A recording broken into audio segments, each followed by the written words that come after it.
Hey guys, welcome back to Bombchu. I'm Austin and today I'll be covering the Humble Monthly Bundle from May 2017. This month's bundle changes up the format with 9 games, 8 for Steam, one of those debuting with the bundle, and a smaller experimental bundle exclusive game, as well as a comic. That means we have a lot to cover, so let's get to it. I'll be giving my first impressions of each game and determining if they're games I'd like to continue playing. This month's exclusive title is A to B, and I don't know what the hell this game is. It starts off with a little background story that is far from easy on the eyes. I had a controller connected and pressed A at this part to see if I could use it to play, and apparently that's a big no-no. The screen blacked out and replaced the image and the music restarted, and it did this every time I pressed A. I decided to restart the game and try just using a keyboard and mouse, which did the trick. Once the game starts, well, I don't know where to begin. The game seems to want you to choose a character to play as from 3 people, but one of them isn't selectable, and you actually end up playing as whichever of the remaining 2 that you didn't pick. After this, you're placed in a room with another person, and this is where the real trouble begins. The only interactive spots that get highlighted by your mouse are people, so I clicked on the other person to walk over. Even this doesn't always work, as often my character would stop for seemingly no reason after I directed them somewhere. But once I made it over, the other characters started talking, and oh my goodness, the talking sound effect is awful.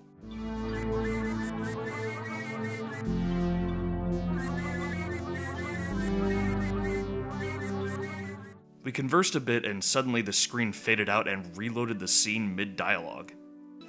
Was that a glitch? Was that supposed to happen? If so, what was it? I walked over to talk again and was told we needed to get work done. Nothing else seemed interactive, so I walked over to the one door in the room, and was made fun of by the game for trying. After a bit, I tried walking to the edge of the screen and a menu was brought up. How intuitive. I tried a couple of the options and eventually ended up in a very long, seemingly pointless animation sequence. Eventually nothing was happening for quite a while, and I was trying to click around to see if I could do anything at all, and finally, an escape button appeared, which wasn't clickable, but was telling me to press escape. I went to another room, and the one person there wouldn't talk to me. I couldn't find any other interaction points at the room, and actually couldn't find any way to leave either. After everything else I experienced, I'm pretty sure the game bugged out, and I was forced to quit. This is by far the most unpolished Humble exclusive I've ever played. I don't know what this game is about, I don't know what the point is, and I don't know if it was all over my head, or if it just needed a lot more time in the oven. What I do know is that I hated every second of my time spent here. And even if it gets updated, I doubt I will ever play it again.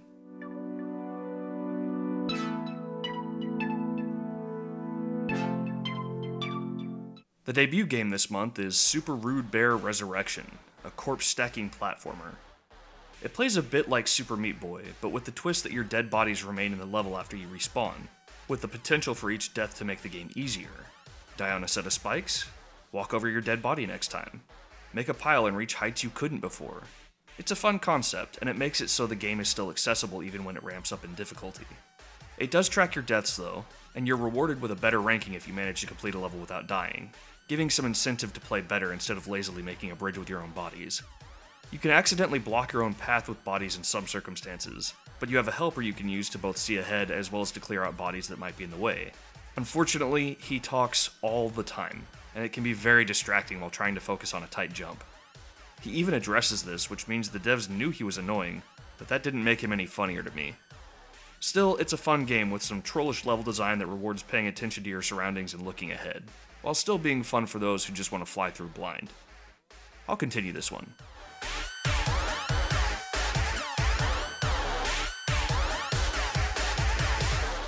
Our next game is This Is the Police, a strategy adventure game about police corruption. You play as the police chief and are being forced into early retirement. Your goal is to save up $500,000 for a nest egg in the next 180 days, by whatever means you see fit. You can try to do this all above board by running the department well and catching major criminals, or you can take bribes and side jobs. Both have certain benefits and detriments. Each day, calls come in, and you choose which ones to respond to with which officers. Officers have a few different stats that affect how successful they'll be, like professionalism, which goes up and down when they catch or lose criminals, energy, which goes down each day they work and goes up each day they rest, and some other hidden attributes. Mood isn't displayed, but it is something to consider as your officers will ask for days off for different reasons. Some are legitimate, some are total BS. and you have to balance the line of not letting your officers take advantage of you, but also keeping them on your side. You can fire officers that you feel are detrimental, though you have to have a legal reason to do so, like they mess up too much or they're too old. Otherwise, you have to deal with red tape and proceedings, and your other officers will worry about their jobs and lose focus on their work. When you send officers out on a call or a side job, you have to look at the details and determine for yourself how many people should go, and which officers. If it sounds serious, you may want to send more people, and people with higher professionalism. If it's low danger or sounds like a false alarm, you may want to send one person, or a couple of people with lower professionalism. If you send an officer to do a side job, they may decide that they like that work more and quit the force. There's a lot to consider, and everything you do has an effect. But decisions are simple enough that I never found myself spending a lot of time and worrying about one call or job. The writing for the story that runs between each day is a great fit for the setting. The voice acting leaves a bit to be desired, but it's far from bad. I don't know that I'll make it through all 180 days, but I'll certainly play this one some more.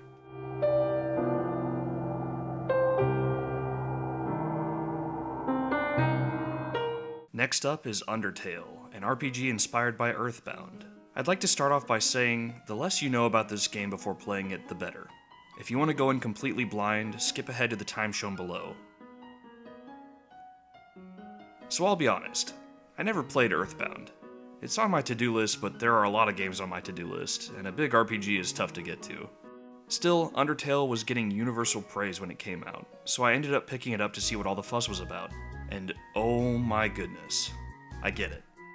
I haven't finished the game as I'm trying to enjoy it with a slow burn so I can savor it, but the game is damn funny, and dark, and sad, and so many things at different times.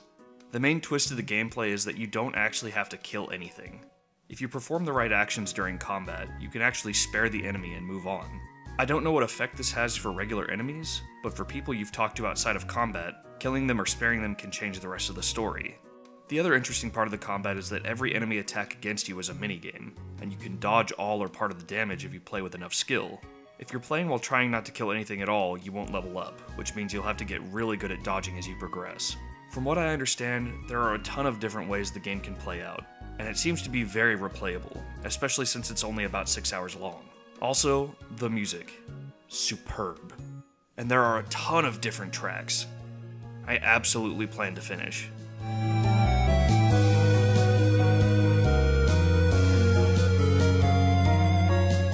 Game 5 is Dirt Rally. As longtime viewers know, I struggle with simulation racing games, and I rarely have anything meaningful to say about them. Luckily, Chris enjoys racing sims and was willing to give his thoughts on this one.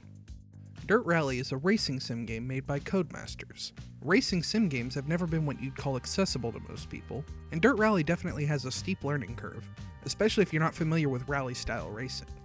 Between the rough off-road courses, the hairpin turns, and your co-driver reading out course notes as you race, it can be a lot to take in right away. Once you do a few races and start to take everything in, however, it's not nearly as complicated as it might seem. There are a plethora of options available to you right at the start, allowing you to set up how realistic you want the experience to be. There's a few different options for manual shifting, and instead of just turning stuff like anti-lock brakes or traction control on or off, you can choose how much help you want with each setting. This allows you to ease yourself into the game much easier than either forcing you to get used to the realistic settings or just turning them off entirely, and it encourages the player to slowly take off their training wheels over time.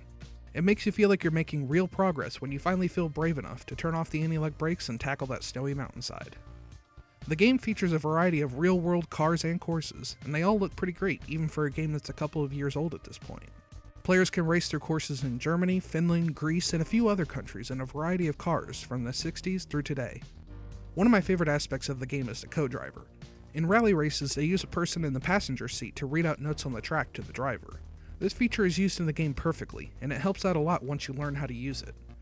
At first, the notes that are being read out might not make sense, with stuff like left 4, half long, don't cut into small crest, leaving you scratching your head. But after the first race, I had begun to pick up on most of the terms just through context.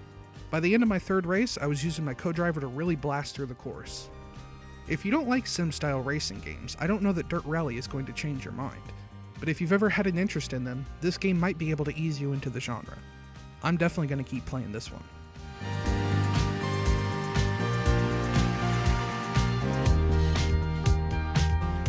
This leads us to Inside, a follow-up to Limbo. I loved the look and atmosphere of Limbo, but the gameplay left me frustrated more often than I liked. I would often hit points where I knew what I needed to do for a puzzle, but getting the physics just right required a lot of trial and error, or perfect timing. Inside features the same style of gameplay, but everything has been vastly improved. Objects you need to interact with stand out, and puzzles with moving parts give you a decent window of time if you know what you need to do. Another thing I didn't love about Limbo was that death usually came from traps or from walking too far ahead before preparing correctly. Here, falling can still kill you, but most of the threats in this game are enemies that chase you, and boy do they make the escapes close. My body tightens up every time, and I push hard on the X button even though it doesn't make me run any faster, and they're right on my butt. That feeling of relief after a chase is sweet. One thing I really liked is that each sequence blends so nicely into the next, and it made it really hard to stop playing. Anytime I completed a section, there would be a new puzzle piquing my interest, or I'd be in a new environment I wanted to see more of. I finished this game before, and it was still really difficult for me to tear myself away from it while recording footage.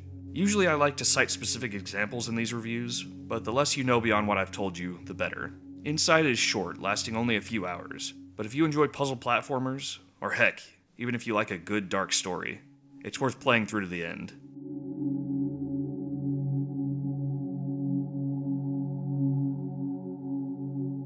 Next is Metrico Plus, a minimalist platformer game.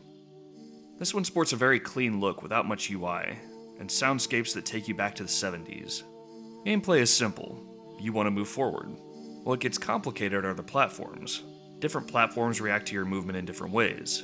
Some only move while you move right, or while you're falling, or while you're doing a combination of things. Even dying can move certain platforms. In each section, you have to figure out how to get all the platforms where you need them to be so you can move on. Each level is built around a new mechanic, starting with jumping, followed by teleporting, and then shooting. I didn't get to play beyond that to see what else there is, but the sections were short and interesting enough to keep my attention. I'm not certain, but I think there may be branching paths? I was given a choice at one point between going through a door with a glowing head or a glowing arm, and when I made my choice, the next level path formed on the world map. I can't speak to the game's story because I don't know it, but simply from the level design, I think I'll keep going with this one.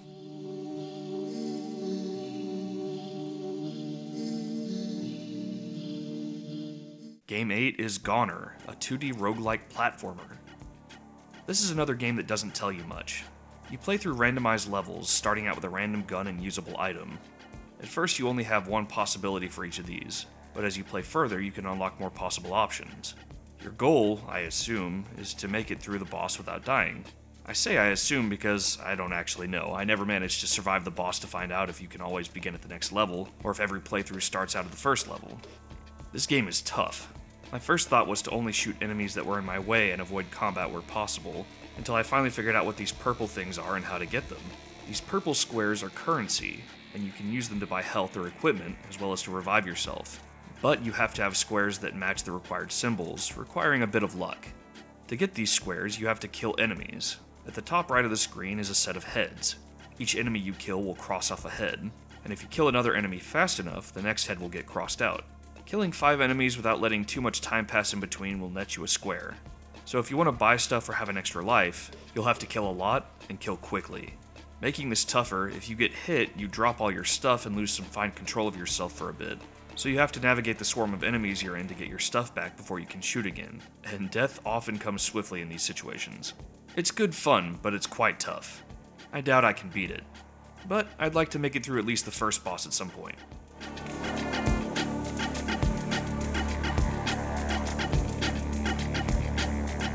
Our final game is the Turing Test, a sci-fi first-person adventure game. You play as a scientist trying to figure out what happened to a disappeared crew of a station on one of Jupiter's moons. The base is laid out in a series of puzzles, intended to be a Turing test, or a test that should only be passable by a human, or a machine good enough to pass as human. Puzzles, at least for the first portion of the game, are largely controlled with your energy gun. You can suck energy out of a socket and shoot it into another. Some energy is locked down, and you must physically move these sockets. There's also different types of energy, like green energy turns on and off at certain intervals. The puzzles are fun, the music is beautiful, and the art and graphics are far more gorgeous than anything I would expect out of an indie title. The story hasn't hooked me yet, but I feel like it's only a matter of time. My only nitpick is that everything makes this feel like a top-of-the-line experience, except some minor polish issues. Finding an interaction point abruptly warps you to the spot the developer wanted the animation to start, and in the middle of walking down a hallway while I'm immersed in the experience, a loading screen will pop up removing the music and visuals without warning. Simply fading out the screen and music would have helped the transition to not feel so jagged. Still, this is not a AAA title, and I shouldn't have my expectations set so high. It just feels a little out of place next to how gorgeous the game is. I definitely plan to finish this one.